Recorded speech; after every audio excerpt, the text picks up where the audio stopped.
You know all these pretty pins from the cemeteries? Well, I do. And more importantly, my sketchbook does too.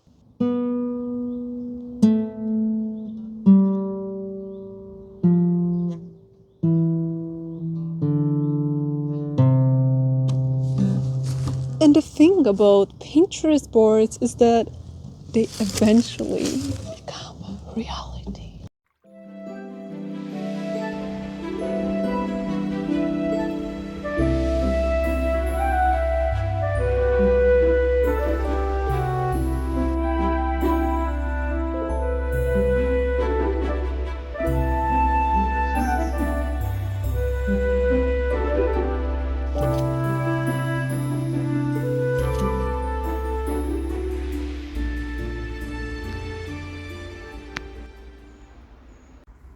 Guys, it's a warm up. It's just a warm up. So I guess no one will mind if the watercolor has been mixed with my blood, sweat, and tears. You shouldn't mind. Normally, drawing, painting calms me down, but this time, having the additional set of eyes of the camera, thinking about the light, the angle, my hair getting in the way, pulled me away from the pond of calmness, from my artwork. It pulled me away from my artwork. So I got a little overwhelmed, but it's okay. There's always bound to be chaos when doing something for the first time. It's the epic story of creation. And honestly, even when things seem to be all over the place on the outside, I just have this feeling internally that it's actually all going in the right direction. The only time when I'm dying is when I don't do what I'm supposed to do and I stay in place or move forward slower than I can, telling myself it's okay to take the baby steps. But the thing is, you can't take the baby steps forever. You can't take baby steps if you're a grown-ass soul. But again, this is wrong. I used to heavily misinterpret what baby steps actually mean. Because do you think that baby steps feel like baby steps to the baby? No. They seem like baby steps to us, but no, of course, it's a big challenge to the baby. Believe it or not, that baby is going all in. But in general, I'd say, take the steps you need to take to feel like you're alive and not dying and decaying, and you're good.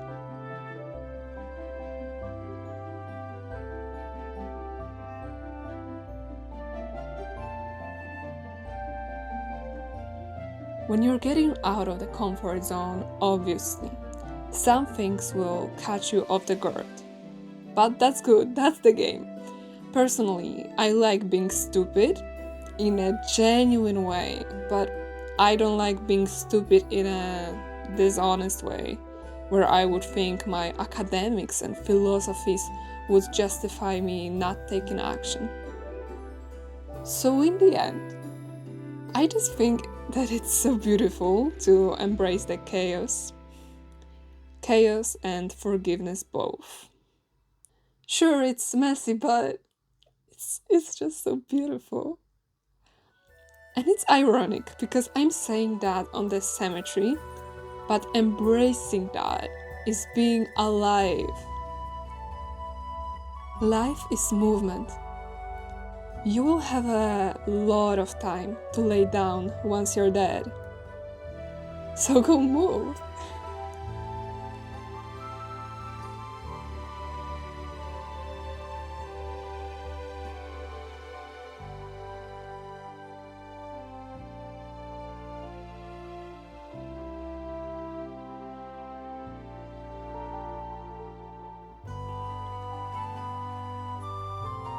I was so dramatic with this one, but I think it's turned out good. Let me know your let me know your thoughts in the comments.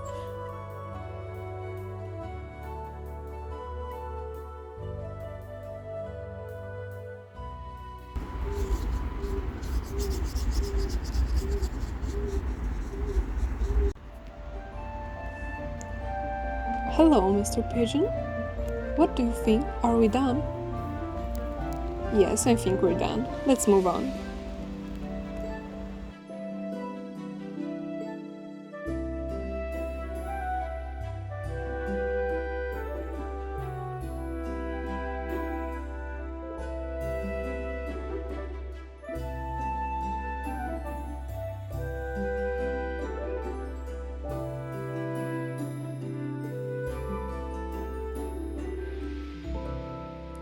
I think I have just found another model.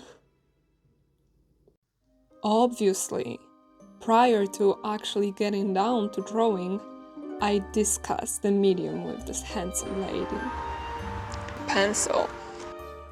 Even when dead, people deserve respect. Or should I say, especially when dead. You don't want them to hunt you, do you?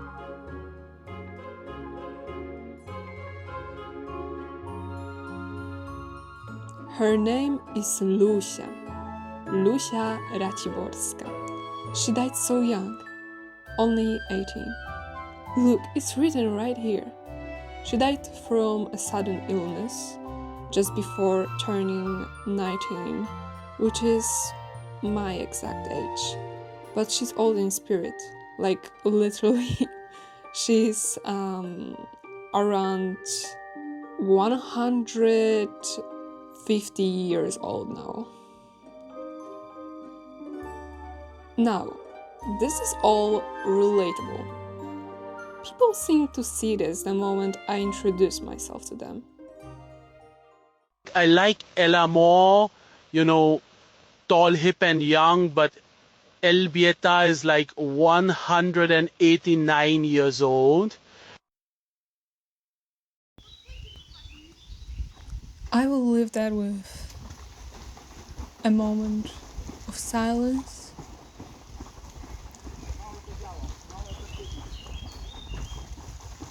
Okay, I'm done. You may of course call me Ella, but there's a full name in my YouTube name for a good reason. I'm not just a little, young, fun girl. I can also be very grand, ancient, and very serious. And honestly, she was probably just like that too. If you look her up online, you'll read about all these romantic legends. People will tell you she was a famous opera singer, a tragic theater actress, or a gifted young poet whose life was cut short right before her grand stage debut. But none of that is true. She wasn't an actress, she didn't even publish any poetry. She was simply a young girl from a wealthy, high society family who passed away suddenly, just days before her 19th birthday.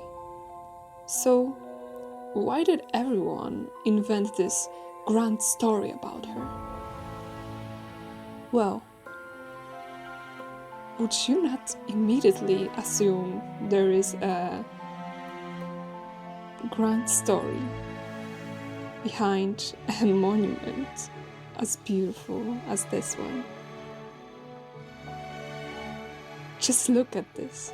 It is so theatrical, so full of drama, that visitors walking past couldn't believe it was just for an ordinary girl. Honestly, I fell into that trap too and found myself quite disappointed at how little information about her there actually is. For me, it wasn't necessarily the theatrical setup that moved me the most. Upon seeing it closer, understanding how young she left this world, and the way her innocent soul rises as if magnetized to heaven due to her purity. I was fascinated and mesmerized, and immediately wanted to know more about her.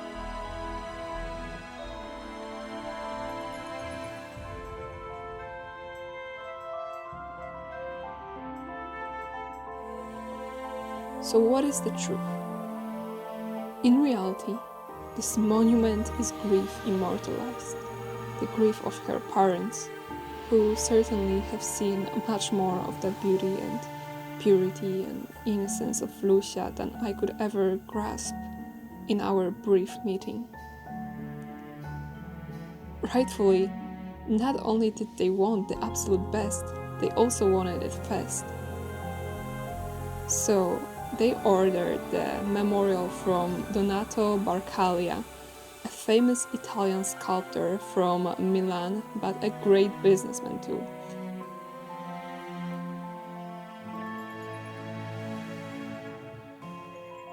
After his teenage success, he became the international star in the realm of sepulchral art. He then later established a massive workshop dedicated to creating replicas of his own work. Wealthy elite clients from around the globe didn't ask for custom designs. They simply flipped through a catalog, picking a breathtaking model, and his master craftsman carved it straight out of pure Carrara marble.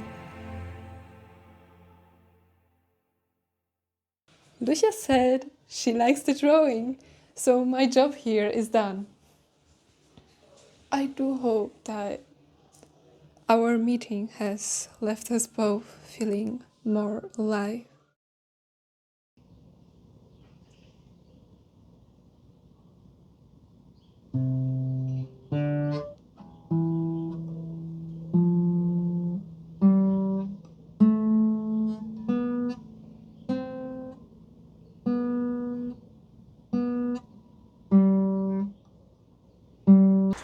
She's so wonderful. She's so wonderful.